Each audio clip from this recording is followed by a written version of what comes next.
Coast Radio. Durban's number one. We have a different ethos in KwaZulu-Natal than we do to Johannesburg, for instance. In Johannesburg people pay for security first, and then they worry about what comes after that. In Durban, security falls fourth or fifth on the line, and unless we change that ethos soon, we're going to be in trouble.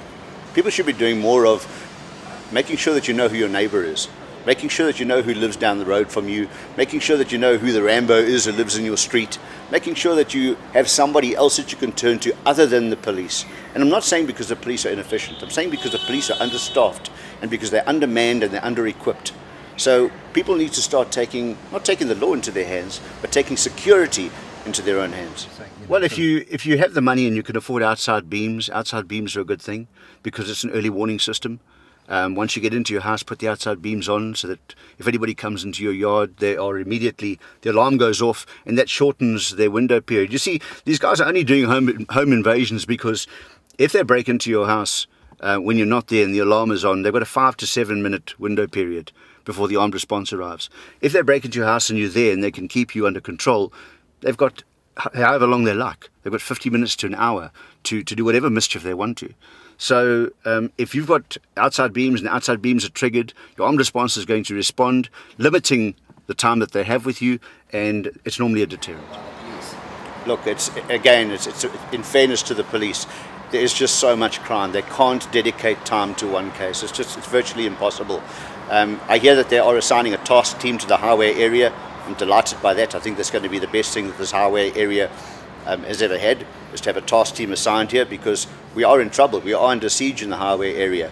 Not just the home invasions, but the fact that people are being beaten brutally, are being murdered. It's unacceptable. So it's about time that a task team got deployed in this area, and I think it'll do this area a lot of good. I love doing what I'm doing. You know, as a kid growing up, a lot of kids want to be doctors and lawyers, and I wanted to be one of three things. I wanted to be a lawyer, a journalist, or a policeman. I now do all three. So it's rare that someone can say that they fulfilled their dreams, but I believe that I have. We have a very, very good network of informants. I've been building that informer network over the years, so we've got a very good informer network, and that's where the bulk of our information comes from. My personal opinion is that unless our judicial system jacks itself up, and that can only be done via government, the problem is not going to go away. Because it's all very well people like myself and the police making the arrests and getting these people to court, but that's where our judicial system is failing. Too many people are getting bail for too lesser amounts. You know, they whilst out on bail, they're committing crime again, the exact same crime that they've been detained for. The sentences, in my opinion, are far too lenient. So there's no message, no real message being sent out there that there's a zero tolerance and that the punishment will fit the crime. And unless government sorts that out very quickly, we're going to lose this fight. Facebook has been a world of information for me, particularly during the recent killing of Brett Williams at the Kings Park Stadium. That case, I received a lot of information via Facebook, information that I passed on to the police. The information continues to flow in. It's been a really good conduit for me. You know, it's for me, it's a case that is one of the cases that has saddened me the most. That a man can survive being fighting for Queen and Country. He went to Afghan and survived. He worked on the pirate ships for the anti-piracy. He worked on the ships to prevent people from being robbed by pirates. And he has to come to a Kings Park Stadium to watch a rugby game to get murdered. It's unacceptable.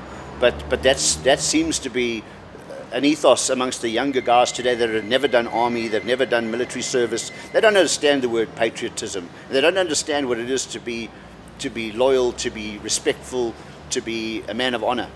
This was a man of honor that they killed, a man who had fought for his country. These guys that murdered him didn't fight. They never fought for their country. They never fought for anything. These 5 guys, albeit that they say that they didn't mean to kill him, and I don't believe that they meant to kill him. They must have understood what stomping on somebody's head was going to do to them, was going to do to another human being. Everybody understands that. You must understand that being a living, breathing human being. So the way that this man was beaten is completely unacceptable. Being attacked by a pack of people is unacceptable. Doesn't matter what you've done.